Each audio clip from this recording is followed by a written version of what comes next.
ETF index mutual funds నేర్చుకుని stock మార్కెట్లో రాణించాలనుకుంటున్నారా? వెంటనే ఈ నెంబర్కి కాల్ చేయండి. నమస్తే రమగారు. నమస్తే జీ. ఏదైనా చిన్న సిరీస్ స్టార్ట్ చేస్తారండి? పూర్వం ఎప్పుడో ఎన్నేళ్ల క్రితం ఒక పల్లెటూళ్ళలో ఒక రైతు ఉండేవాడు. ఆయనకి 2-3 కుమారులు ఉండేవాళ్ళు. పెద్ద పిల్లలంతా పనిచేసేవాళ్ళు. ఆఖరి వాడికి ఏం పెద్ద పని రాదు, కుర్రాడు. ఏదో అడుతూ పడుతూ తిరుగుతుంటేవాడు. జనరల్గా ఆఖరి పిల్లలకి ఏం పెద్ద పనులు రావు, అన్ని చోట్ల అంతే. పెద్దవాళ్ళు చేసేస్తుంటారు, చిన్నపిల్లలు ఏమో చిన్న చిన్నవి అందిస్తారు. కానీ అలాగే ఉంటారు రమగారు. అంతే అంతే మనం అదే చెప్పుకోవాలి. బాధ్యతగా ఉండే పనులు, ఇల్లు మోయటాలు అవి రావు జయ, అస్సలు రావు. కష్టం పాపం. ఆడపిల్లలైనా మగపిల్లలైనా అంతే, మరి జీవితాలు ఏం చేస్తాము. అయితే ఈ కుర్రాడు ఆఖరి వాడికి ఏమీ పని పాట ఉండేది కాదు. సరే వాళ్ళ నాన్న ఏమన్నాడు, 4 ఎకరాల పొలం ఉంది, పెద్దాళ్ళు ఇద్దరు చెరుకో 2 ఎకరాలు చేసుకుంటారు, పిల్లాడిని ఎక్కడైనా కమతానికో పనికో పెడతానని వాడిని పుచ్చుకుని, వాడు ఈ ఊళ్ళో ఉంటే ఇలాగే అల్లరి ఆడుతూ ఉంటాడని ఓ 18-19 ఏళ్ళు ఉన్న వాడిని తీసుకుని, 16-17 ఏళ్ళు ఉన్నాయనుకో, వెంబడి తీసుకుపోయాడు. తీసుకెళ్తే సరే వాళ్ళ ఊరు దాటాక ఇంకో ఊరు కనపడింది. ఒక 2 ఊళ్ళకి తర్వాత చిన్న చిన్న ఊళ్ళు, ఓ పెద్ద గుంపు సమూహం కనపడ్డారు వాళ్ళకి. అందరూ మగవాళ్ళు, ఏదో పని చేసుకుంటున్నారు వాళ్ళు. గుర్రాల మీద అవి ఇవి కడుతుంటే ఈ రైతు ఏం చేశాడు, దండం పెట్టి, బాబు వీడు మా అబ్బాయి, వీడి పేరు మంగళ్ అనమాట. మంగళుడు వీడికి ఏదైనా పని నేర్పించండి, మీ దగ్గర పెట్టుకోండి బాబు, ఏదైనా పని ఇవ్వండి అంటే ఆయన పక్కపక్క అనేవాడు. మేము ఏం పని చేస్తాం అనుకుంటున్నావు అన్నాడు. ఏ పని చేసినా బాబు, ఇంట్లో ఉంటే వీడేం పని చేయడు, తిరుగుతూ ఉంటాడు, మీ దగ్గర ఉంటే ఏదో ఒక పని చేస్తాడు, నేను తీసుకొచ్చా, చెప్పిన మాట వింటాడు, ఊరికే అల్లరివాడే కానీ అల్లరి చిల్లరివాడు కాదు, పర్వాలేదు, కాస్త మీ దగ్గర పెట్టుకోండి బాబు అంటే ఆయన పక్కపక్క అన్నవాడు. అలాగేలే, చెప్పిన పని చేయాలి మరి అన్నారు. అంటే సరే చెప్పిన పని చేస్తాడు, ఏదో నెలకింతని వాడి కోసం ₹1 పక్కన పెట్టండి, మీతో పాటే అన్నం పెట్టండి అన్నాడు. అని కొడుకు చెప్పాడు. ఎరా మరి పని నేర్చుకో, ఏదో ఒక పని నేర్చుకో నువ్వు వీళ్ళ దగ్గర అని చెప్పి కొడుకుని అక్కడ వదిలిపెట్టి వెళ్ళిపోయాడు. ఇంతకీ ఏమిటి, వాళ్ళు ఒక 40 మంది. ఆ 40 మంది దొంగలు. దొంగతనాలు చేయటమే వాళ్ళ వృత్తి. మంచి బలాఢ్యులుగా బ్రహ్మాండంగా ఉన్నారు, బాగున్నారు, గుర్రాలు ఉన్నాయి, ఏవో ఇళ్ళు వాకిళ్ళు ఉన్నాయి, వాళ్ళ పెద్ద పెద్ద గుడిసెలు పాకల్లాంటివి కనపడుతున్నాయి. తండాలాగా ఉందని ఆ తండాలో పడేసి పోయాడు నాన్న. ఈ మంగళుడికి రాత్రి ఏదో చపాతీలు పెట్టారు, తిన్నాడు, పడుకున్నాడు. అరే పొద్దున్నే వీడికి ఏవో కొన్ని పనులు రాత్రే చెప్పారు. నీళ్లు తేవాలరా నాయన మాకు అన్నాడు. అంటే సరేనన్నాడు. వీడు పొద్దున్నే లేచాడు. సరే అటు ఇటు చూసి అక్కడేవో 2 కుండలు ఉంటే ఒక కుండ చేత్తో పుచ్చుకొని దూరంగా ఒక వాగు కనపడుతుంది. నీళ్ళు తేవటం అంటే ఎక్కడి నుంచి తేవాలి, వాగులోంచో బావిలోంచో తేవాలి. అవును. వీడు పోయి వాగు వైపుకి, ఈ దొంగలంతా నిద్ర లేవలేదు, కొంతమంది పడుకున్నారు, కొంతమంది లేవలేదు, ఏదో పనులు చేసుకుంటున్నారు. ఒకళ్ళిద్దరు లేచిన వాళ్ళు చూసుకోవాలా వాళ్ళు ఈ పిల్లాడిని. వీడు మంగళుడు నడుచుకుంటూ పోయాడు.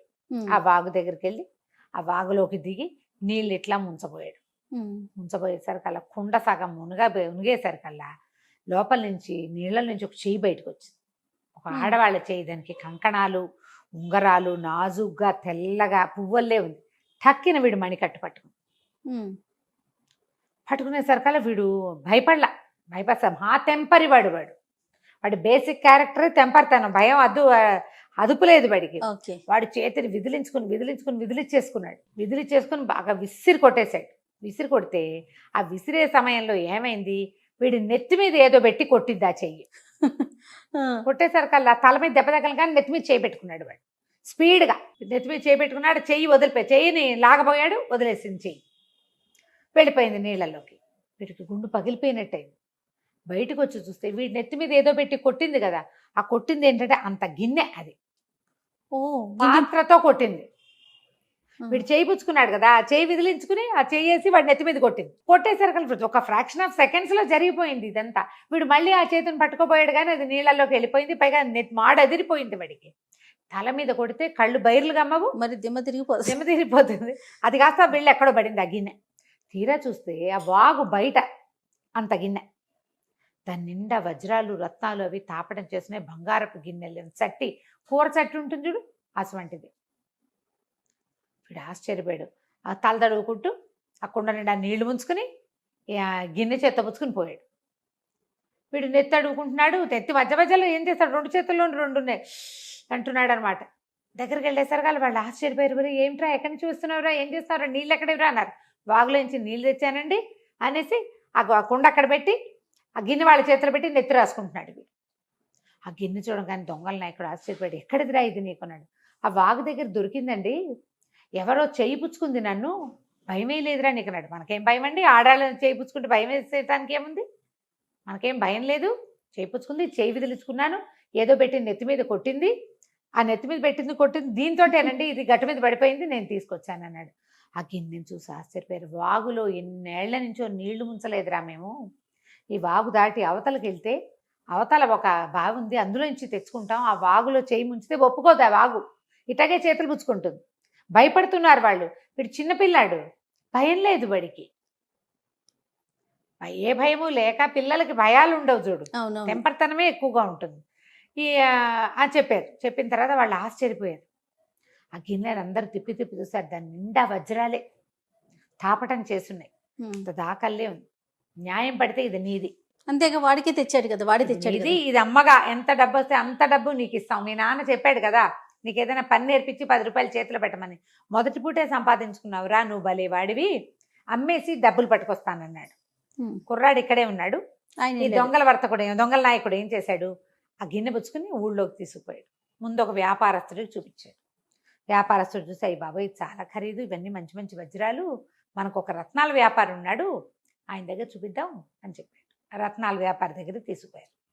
వ్యాపారి ఏం చేశాడు, బాగా తిప్పి తిప్పి చూసి దాని సంగతి తెలిసింది, అవి చాలా ఖరీదైనవి, ఆ గిన్నెలో నుంచి ఓడదీస్తే ఒక్కోటి కొన్ని కోట్లు చేస్తుంది. ఆలోచించి ఏమన్నాడంటే, నేను దీన్ని కొనుక్కోగలను, కాకపోతే రాజుగారు ఏ రేటు కడితే ఆ రేటు ఇస్తా, రాజుకు చెప్పకుండా ఇంతంత వస్తువులు కొనకూడదు అని చెప్పి రాజుగారి దగ్గరికి తీసుకుపోయాడు. ఈ మన దొంగల నాయకుడు ఏమనుకున్నాడంటే కొంటారనుకున్నాడు. అదే అదే. రాజంటే అతనికి ఏం భయం, వాళ్ళు ఇది దొంగతనం చేసిన వస్తువు కాదు కదా. తీరా అక్కడికి వెళ్ళేసరికల్లా రత్నవర్తకుడు అన్నాడు, ప్రభు ఇది మా ఇంట్లో నుంచి పోయిన గిన్నె, అప్పుడెప్పుడో మా ఇంట్లో దొంగతనం జరిగింది కదా, ఈ గిన్నె మా ఇంట్లో నుంచే పోయింది అన్నాడు. ఈయన నాయకుడిని పట్టుకోమన్నారు రాజుగారు. సైనికులు వచ్చి బంధించారు. ఆ నాయకుడు ఏం చెప్పాడంటే, అయ్యా మేము దొంగలమే వృత్తిరీత్యా, కానీ మేము ఈ మధ్యకాలంలో దొంగతనాలు చేయలే, అసలు ఈ ఊళ్ళోకి రాలా మేము, ఈ మధ్య మేము ఈ వర్తకుడి ఇంట్లో దొంగతనం చేసింది కాదు, ఈ వస్తువు వాగు దగ్గర మా ఇంట్లో మా దగ్గర పనిచేసే కుర్రవాడికి దొరికింది, కావాలంటే మీరు పిలిపించండి. 39 మంది నా తోబుట్టువులు బంధువులు ఉన్నారు అక్కడ, కుటుంబం దొంగలం అందరం, ఒక కుర్రాడు ఉన్నాడు పల్లెటూరు వాడు, రైతు కొడుకు, కావాలంటే పిలిపించండి అన్నాడు. వీడికి ఏం భయం. సరే అక్కడి నుంచి రాజు కబురు చేసి పిలిపిస్తే అక్కడ నిజంగానే 39 మంది దొంగలు, ఒక కుర్రాడు, మొత్తం గుంపద్దరిని తీసుకొచ్చేసరికల్లా ఈ మన నాయకుడు చెప్పాడు మంగళుడికి, ఒరే నీకు దొరికిన గిన్నె ఈ వ్యాపారస్తుడు ఇంట్లో నుంచి దొంగతనం జరిగింది అంటున్నాడు అంటే, వీడికి అర్థమైంది వాడు అబద్ధం చెప్తున్నాడు, ఇలాంటి గిన్నెలు మీ దగ్గర ఉన్నాయా ఇంకా అని అడిగాడు. లేవు, ఇది ఒకటే గిన్నె అన్నాడు ఆయన. అనేసరికల్లా మంగళుడు అన్నాడు, ప్రభు ఇలాంటివి 11 పట్టుకొస్తాను మీకు. మామూలుగా లెక్క ఏదైనా పాత్రలు ఉంటే 6, 12 పెట్టుకుంటాం మనం, సెట్ కొనుక్కుంటాం, ½ డజన్ గ్లాసులు, ½ డజన్ కప్పులు, డజన్ లెక్క. ఇది ఒక్కటి ఉంది మీ దగ్గర, ఇది కనపడుతుంది కదా, ఇలాంటివి 11 పట్టుకొస్తా. నేను తెచ్చాక మీ వ్యాపారస్తులు ఎంత మోసగాళ్ళో మీరు తెలుసుకోవాలి. ఓ వస్తువు అమ్మడానికి వస్తే మమ్మల్ని జైల్లో పెట్టించడానికి పూనుకున్నాడు కాదు, వస్తువు కొట్టేయడానికి న్యాయమైన ధర ఇవ్వకపోగా మమ్మల్ని దొంగల్ని చేస్తున్నాడు అనేసరికల్లా రాజుగారికి ఈ గిన్నె మీద ఆశ పుట్టింది. అది ఇట్లా పట్టుకుంటుంటే ఆయనకు సంతోషంగా ఉంది, అది అలౌకికమైనదిగా తోస్తుంది. ఈ లోకంలోది కాదు ఆ గిన్నె, ఆ పనితనం ఇక్కడిది కాదు. రెండో వ్యాపారస్తుడు, మొదట వచ్చిన వాడు ఒకటినాడు వ్యాపారస్తుడు, వాడు చెప్పాడు ఇది భూమి మీద తయారయ్యే వస్తువులాగా లేదు, చేత్తో చేసినట్టు లేదు అని. కొన్ని ఉంటాయి కదా అట్లా. అక్కడి నుంచి రాజుగారు అంటే, నువ్వు 11 తేగలవా అన్నట్టు. ఖచ్చితంగా తేగలను, ఈ గిన్నె నా చేతికి ఇచ్చేటి అనేసరికల్లా వీళ్ళు రాజు ఏం చేశాడు, సరే నువ్వు వచ్చేదాకా ఈ 40 మంది జైల్లో ఉంటారు. ఓహో, మరి లేకపోతే వీడిని నమ్మి పంపితే గిన్నె పుచ్చుకుని పారిపోతేనో నమ్మలేం కదా. సరే అక్కడి నుంచి ఏం చేశాడు కుర్రాడు, సరేనన్నాడు. ఏడాది గడువు, సంవత్సరం గడువు, నువ్వు తేగలవంటే తెస్తా అన్నాడు. తెస్తా అనేసరికల్లా రాజుగారు ఒక గుర్రం తెప్పించి ఇచ్చారు కుర్రాడికి. వాడికేమొచ్చు గుర్రపు స్వారీ, వెళ్తాడు అంతే గుర్రం మీద ఎక్కి. సరే ఏం చేశాడు, అన్నా మీరేం కంగారు పడకండి, నేను తెస్తా, ఎక్కడ దొరికితే అక్కడికి వెళ్తా, ఇదేం మనం కొట్టుకొచ్చింది కాదు, ఆ వాగులో పడొచ్చింది, ఆ వాగు వెనకాల పడే వెళ్తా అని చెప్పాడు. చెప్పి సరేనండి వాళ్ళ 40 మందిని అరెస్ట్ చేసి పారేశారు. మంగళుడు ఏం చేశాడు, ఆ గుర్రం వేసుకుని ఏదో 2 రోజులకి ఒక రోజుకి సరిపడా రొట్టెలు అవి మూట కట్టుకుని మెల్లిగా ఈ వాగు వెంబడి గుర్రం వేసుకుని బయలుదేరాడు. వాడికి చల్ చల్ చల్ అంటాను రాదు, టిక్కు టక్కుని వెళ్తాడు అంతే. అంతే రైతు కూరాడు, చిన్నపిల్లాడు కూడా కదా, వాడు ఇంకా యంగ్స్టర్ కదా. అలా వెళ్ళగా వెళ్ళగా వెళ్ళగా ఆ వాగు ఏ ఊళ్ళో స్టార్ట్ అవుతుందో ఆ ఊరు చేరాక ఆ ఊళ్ళో ఏం చేశాడు, ఒక పేదరాజు పెద్దమ్మ ఇంటికి పోయాడు. వీడి దగ్గర ఏముంది, తెచ్చుకుని రొట్టెలు అయిపోయినాయి. మధ్యలో ఏదో కాయా కసురు తిన్నాడు, మధ్యలో దారిలో దొరికింది. పేదరాజు పెద్దమ్మ దగ్గరికి వెళ్ళి ఏదో ఒక పావలా ఇచ్చి భోజనానికి కూర్చున్నాడు. అన్నం తిన్నాక అడిగాడు, ఏంటి మీ ఊళ్ళో సంగతులు, ఈ ఊళ్ళో విశేషాలు ఏంటంటే, పెద్దమ్మలకైతే తెలుస్తుంది కదా. ఆ ఊళ్ళలో తెలిసేవి మరి, పుటకోళ్ళ అమ్మలకి పేదరాజు పెద్దమ్మలకి తెలుస్తాయి. ఏమిటి ఇక్కడ విశేషాలంటే, విశేషాలు ఏమిటాయంటే అన్నీ బాగానే ఉన్నాయి. వారం 10 రోజుల నాడు రాజుగారి కుమారుడు ఒకడు నీయుడు వాడే మరణించాడు. ఓహో. ఏం చేస్తాం, నగరం అంతా శోక సముద్రంలో మునిగింది. పిల్లవాడిని ఇంకా వివాహితుడు కాదు, చిన్నపిల్లాడు కదా, ఖననం చేశారు, పాతి పెట్టారు. పెట్టిన తర్వాత 2వ రోజు పాలు పోయటానికి వెళ్ళారు. ఆ ఖననం చేసిన దాని మీద ఎవరో దాన్ని పెళ్ళగించినట్టుగా కనపడింది. సమాధి చేశారు అబ్బాయిని, లోపల పెట్టి పలకేశారు. పలక కదిలించినట్టు పెళ్ళగించినట్టు కనపడుతోంది. మళ్ళీ అంతా సరి చేశారు. మర్నాడు వెళ్తే మళ్ళీ పెళ్ళగించినట్టుంది. రోజు ఎవరో దాన్ని పెళ్ళగిస్తున్నారు. ఏం జరుగుతుందో తెలియదు. దానికి కాపలాలు పెట్టినా ఏమీ అవటంలా. ఇది పరిస్థితి అని ఊళ్ళో పరిస్థితి అదంటే, సరే అదేమిటో చూడాలి, నేను చూస్తానన్నాడు. అంటే నవ్వొచ్చింది ఆవిడికి. సరే బాబు, రాజుగారి దగ్గరికి తీసుకెళ్తానని చెప్పి రాజుగారి వాకిట్లో తీసుకెళ్ళి దింపింది. రాజుగారు కూడా ఈ ఓల్డ్ స్టోరీ ఈవిడ చెప్పిన కథే చెప్పాడు. రోజు కాపలాలు వెళ్తున్నాం, మా వల్ల అవటం లేదంటే, నేను ఉంటానండి కాపలా అన్నాడు. అంటే ఇంతమంది సైనికులు ఉంటున్నా అవ్వట్లేదురా నాయన, నువ్వు చూస్తే చిన్నపిల్లాడివి, సరే నీకేం కావాలో చెప్పు అంటే, ఓ విల్లు బాణము, ఓ గద, అలా కత్తి అలాంటివి ఇవ్వండి అన్నారు. ఓ కత్తి డాలు, ఓ విల్లు బాణము ఇచ్చారు. అవన్నీ తీసుకుని మెల్లిగా తన గుర్రం ఎక్కి రాత్రి శ్మశానం దగ్గరికి వెళ్ళి గుర్రాన్ని బయట వదిలిపెట్టి ఈ భుజాన విల్లు అవి వేసుకుని కత్తి వరలో పెట్టుకున్నాడు. ఆ డాలు వీపు కట్టుకున్నాడు. వచ్చి అట్లా ముందుకొచ్చి యువరాజు సమాధి ఎక్కడుందో దానికి అవతలగా కొంచెం కూతబెట్ట దూరంలో కూర్చొని చూడడం మొదలుపెట్టాడు. ఎవరు వస్తారా? ఆ సైనికులు కూడా ఉన్నారు. కానీ సైనికులు ఏమనుకున్నది, కుర్రాడు వచ్చాడు కాబట్టి వాళ్ళ సైనికుల్ని విత్డ్రా చేసేసారు. చేసేస్తే కాసేపట్లో అర్ధరాత్రి దాటాక చూస్తూనే ఉన్నాడు. వీడు నిద్రపోలే. వీడికి ఏమిటి, చిన్న కుర్రాడు, రాత్రిళ్ళు పడుకోకుండా చీట్లాట ఆడుకోవటం అలవాటు వాడికి. వాడికి ఎందుకు నిద్ర వస్తుంది, ఏదైనా కాలక్షేపం ఉంటే కుర్రాళ్ళకి అసలు నిద్రే రాదు. మెలకుగా కూర్చుని ఉన్నాడు. 1 గంట అలా అయ్యేసరికల్లా 3 పావురాలు వచ్చి వాళ్ళని, పావురాలే కదా అనుకుంటారు. వీడు పావురాలే కదా అనుకోలే. పావురాలు ఎందుకు వాళ్ళని, రాత్రిపూట పావురాలు ఎందుకు వస్తాయి అసలు? రాత్రిళ్ళు ఏ పక్షి అయినా వస్తుందా, అసలు కదలదు కదా. పైగా అది గుట్రు అంటూ ఉంటుంది పావురం. అది గుట్టు అందు ఏమీ అంటల్లా. 3 పావురాలు నిశ్శబ్దంగా వాలే వచ్చి ఒక 3 నిమిషాలు 5 నిమిషాలు చూసేసరికల్లా ఈ 3 పావురాలు 3 యక్షకన్యలుగా మారిపోయింది. మారి ఏం చేసినాయి, ఒక ఎర్రటి తుండుగుడ్డ పరిచారు వాళ్ళు. ఒక కర్ర తీసుకున్నారు. కర్ర ఉంది ఇంత వాళ్ళ చేతిలో. ఆ కర్ర పెట్టి తవ్వడం కాదు, సింపుల్గా చేసేసారు. దీని మీదేమో, ఈ తువ్వాల మీదేమో వడ్డిచ్చు అని 2 దెబ్బలు కొట్టింది. ఆయన పెట్టంగానే టక అన్ని సామాన్లు వచ్చేసేసినాయి, బోల్డ్ అన్ని ఖాద్య పదార్థాలు. అక్కడి నుంచి ఇంకొక ఆవిడ లేచి నిలబడి అక్కడి నుంచి మన సమాధి ఉందిగా, సమాధి మీద కొట్టింది. తెరుచుకొని సమాధి మూత పక్కకు జరిగింది.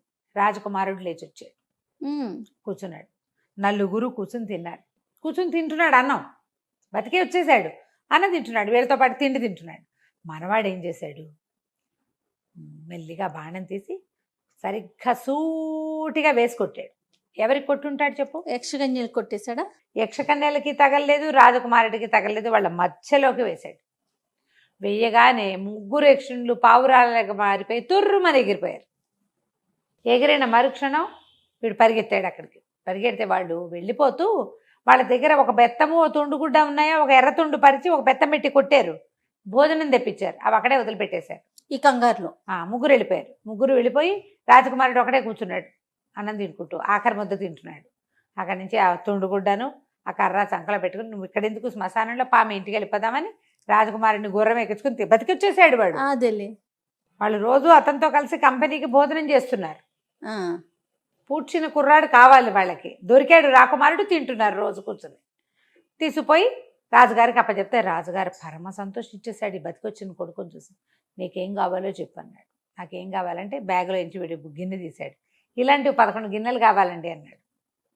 రాజు అన్నాడు, బాబు నా రాజ్యం అంతా అమ్మేసినా ఒక్క గిన్నె కూడా కొనలేను నేను, ఇదంతా ఖరీదైనది, కోట్లు చేస్తాయి, నా వల్ల కాదు అన్నాడు. అంటే సరే అని బాయ్ చెప్పేశాడు. అక్కడి నుంచి బయలుదేరి ఈ వాగు ఉన్న ఊరు నుంచి అలా బయలుదేరి సముద్ర తీరాన్ని వైపు వెంబడి ప్రయాణం చేస్తూ ఒక నగరానికి చేరాడు. ఒక ఊరు అది. ఆ ఊళ్ళో చేరాడు.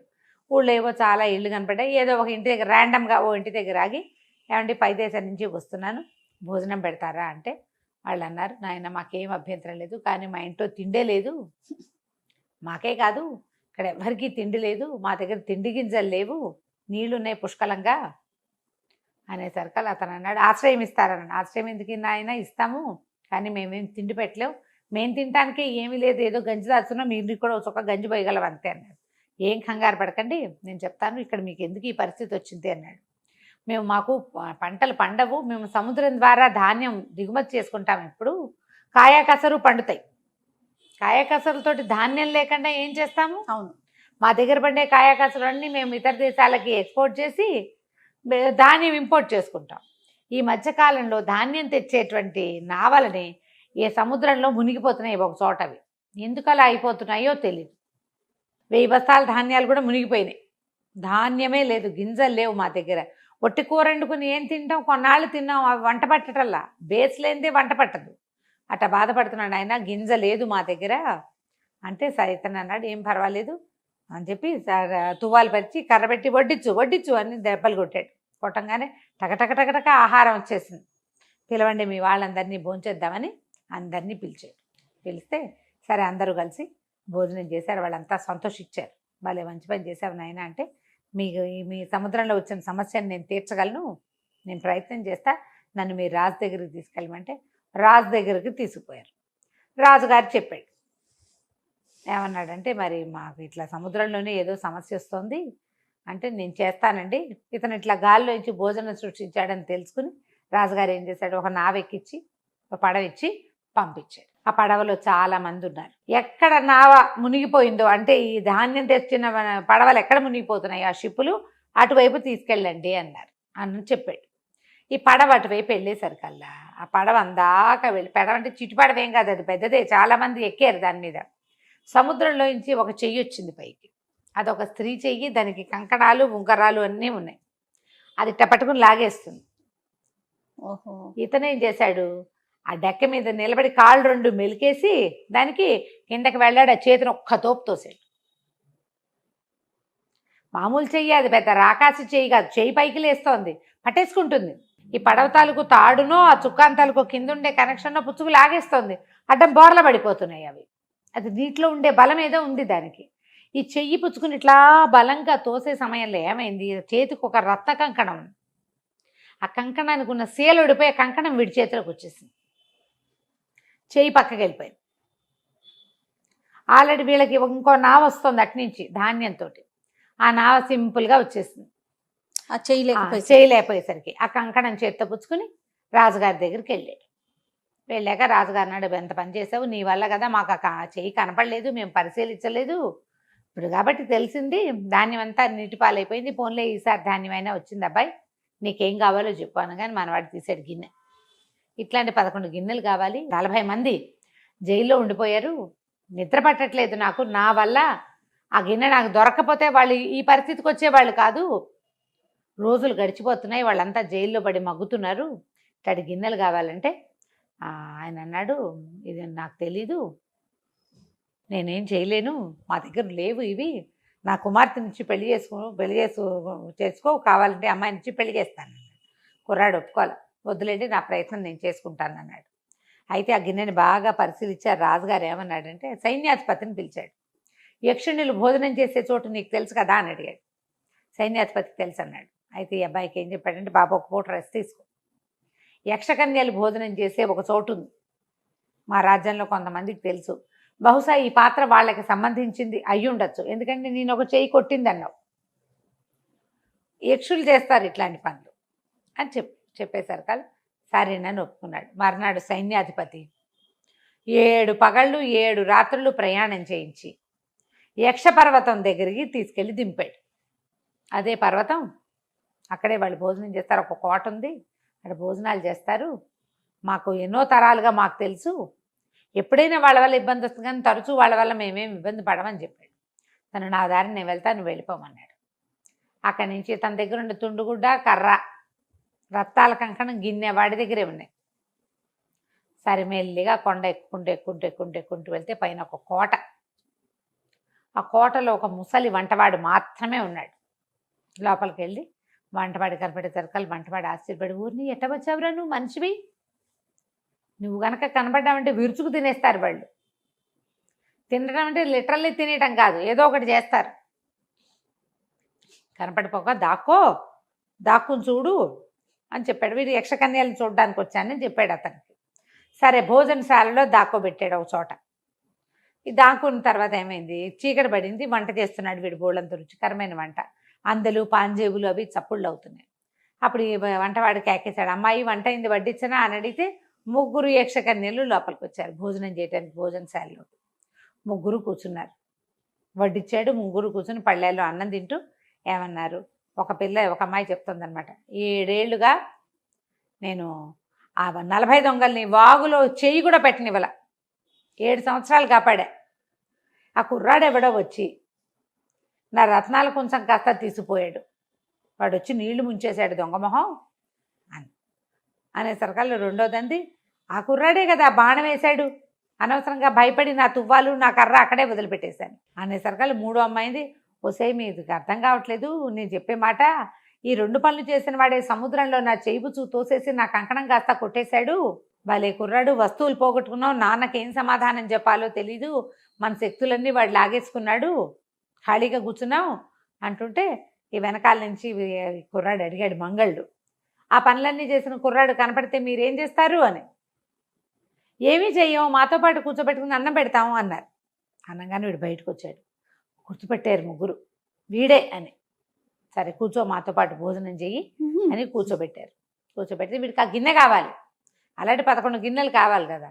సరే వాళ్ళు మాట్లాడుకుంటుంటే అడిగాడు, ఏమిటి ఇది అంటే, మా నాన్న 3కి 3 విషయాలు ఇచ్చాడు, మాకేమో 4 కలిసి తినాలని కోరిక, మేమేమో 3 ఉన్నాం, మా అన్నయ్య మాతో ఉంటాడు ఉండడు, ఒక అన్నయ్య ఉన్నాడు, అతను లేనప్పుడు అతని బదులు మేము ఇంకొకళ్ళని సహాయంగా పెట్టుకుంటాం, ఒకళ్ళకి సముద్రంలో ఒక భాగం ఇచ్చాడు, ఆ వైపు వచ్చిన పడవని తిరగొట్టేస్తుంది అది, ఒకళ్ళకి వాగు ఇచ్చాడు, ఆ వాగులో ఎవరిని ముంచుకొని మీద అదే ఉంటుంది. ఇది జరిగింది. ఇంతలో ఏమైంది, ఒక ఉత్తరం వచ్చింది. ఉత్తరం వచ్చేసరికి ఆ ఉత్తరం ఎవరు రాశారు, యక్షరాజైన వీళ్ళ నాన్న. 3 ఏడవటం మొదలుపెట్టారు. ఎందుకు ఏడుస్తున్నారు, ఏమైందంటే, వృషభాసురుడు మా అన్నయ్యని ఎత్తుకుపోయాడు, వాడు దుర్మార్గుడు, మా అన్నయ్య అతని దగ్గర బందీగా ఉన్నాడు, మా నాన్న ఏం చేయాలో తెలియక మా నాన్న బాధపడి ఉత్తరం రాశాడు అని చెప్పేసరికల్లా, మీ అన్నయ్యని నేను విడిపిస్తాను, మీ నాన్నని ఇక్కడికి రమ్మనమన్నాడు అనేసరికల్లా, సరే మా నాన్న ఏమంటాడో అని భయపడుతూ తండ్రి కబురు చేశారు రమ్మని. కబురు చేసేసరికల్లా ఆయన వచ్చి, ఇదేంటి మానవ కుర్రకుంక, వీడిని ఎవడో ఎందుకు తెచ్చారు, ఇక్కడ ఎందుకు తీసుకొచ్చారు అంటే, అప్పుడు వీళ్ళు ఈ 3 వస్తువులు ఇతని దగ్గరే ఉన్నాయని, ఇతను వచ్చాడని, వృషభాసురుని వీడేం సంపాదిస్తాడు కుర్రకుంకని, కుర్రకుంక వీడు రాక్షసుడు, వీడేమో కుర్రకుంక, వీడేం చేస్తాడు చిన్నపిల్లాడిలాగా ఉన్నాడంటే, అట్లా కాదు ప్రయత్నం చేయండి నాతోటి, మీ వల్ల కాదు, వృషభాసురుడు అంటే మీకు భయం, నేను ప్రయత్నం చేస్తాను, నాకేం భయం లేదు, వీడి బలం వల్ల భయం లేకపోవటమే. సరే అక్కడి నుంచి ఈయన ఏం చేశాడు, సైన్యాధిపతిని ఎవరినో కేకేసి ఒక మంచి గుర్రం తెప్పించాడు, ఒక కత్తిడాలు ఇచ్చారు, ఒక గది ఇచ్చారు.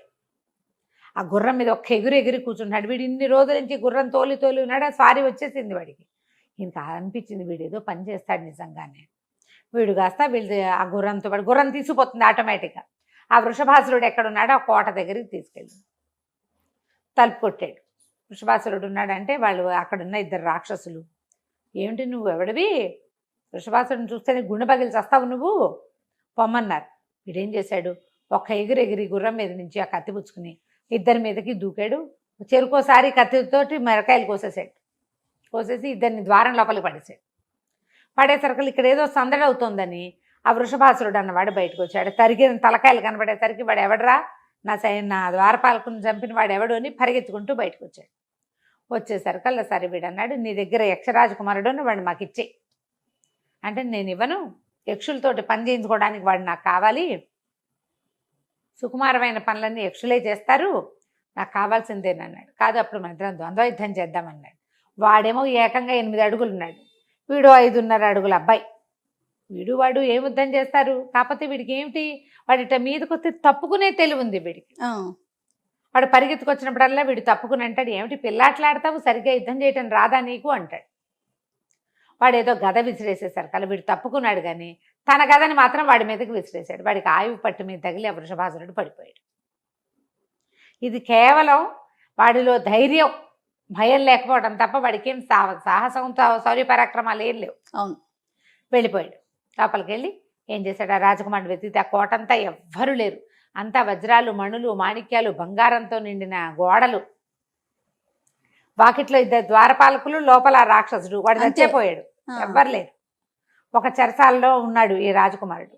తను పరిగెత్తుకుంటూ వెళ్ళి రాజకుమారుడిని ఊడదీసి బయటికి తీసుకొచ్చాడు. తను గుర్రం ఎక్కించుకుని పద వెళ్ళిపోదామంటే, సరే నువ్వెవరు ఏంటి అని కనుక్కుని యక్ష రాకుమారుడు ఏమన్నాడు, మా నాన్నని మా చివరి చెల్లెల్ని పెళ్లి చేసుకుంటానని ఆయన వేలుకున్న ఉంగరం ఇవ్వమని అడుగు. మా చెల్లెలు నీ పక్కన ఉంటే నీ మొత్తం జీవితం అంతా పండగే. ఆ ఉంగరం ఉన్నవాడికి ఎక్కువ బలం ఉంటుంది. నువ్వు అడుగు, నన్ను రక్షించావు కాబట్టి ఆ 2 అడిగి తీసుకోమన్నాడు. సరే వీళ్ళు ఇద్దరు కలిసి వెళ్ళిపోయారు. ఆ 3 యక్షకన్యలు తండ్రి ఉన్న చోటుకి వెళ్ళారు. మాసేపు మాట్లాడుకున్నాక నీకేం కావాలో అడగమంటే, ఇతను మీ అమ్మాయిని ఇచ్చి పెళ్లి చేయండి, మీ వేలుకున్న ఉంగరం ఇచ్చేయండి అన్నాడు. అంటే ఆ ఉంగరం వీడి దగ్గర ఉంటే ఆ యక్షరాజు ఏమీ చేయడు వాడిని. వాడు ఆయువు అయ్యేదాకా యక్షుల వల్ల వాడికి భయం ఉండదు అనమాట.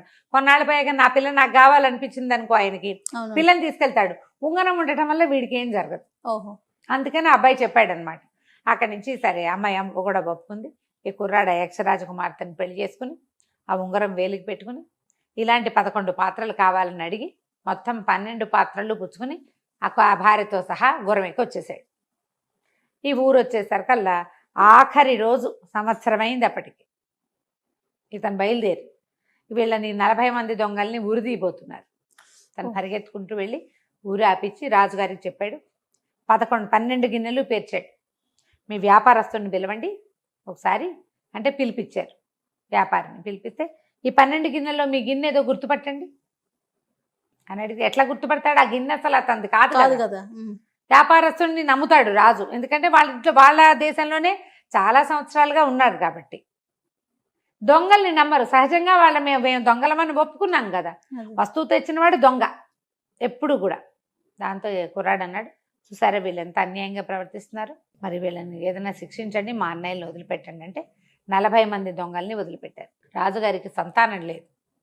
ఆయన ఏమన్నాడంటే, ఇట్లా యక్షకుమార్తెని తీసుకొచ్చావు, నాకు నచ్చిన ఒక గిన్నెని 12 గిన్నెలు చేసావు, నువ్వే యువరాజుగా ఉండు, నా తదనంతరం రాజ్యం తీసుకుందు కానీ తన దగ్గరే అట్టు పెట్టుకున్నాడు. మంగళుడు వాళ్ళ అమ్మని నాన్నని కూడా తన దగ్గరికి తెచ్చుకున్నాడు. కలకాలం ఆ రాజ్యానికి రాజుగా ఉన్నాడు. వాడి జీవనం తర్వాత, వాడి మరణం తర్వాత వాడి భార్య యక్షలోకానికి వెళ్ళిపోయింది. కథ కంచికి మనం ఇంటికి. నమస్తే రమ్య గారు. నమస్తే.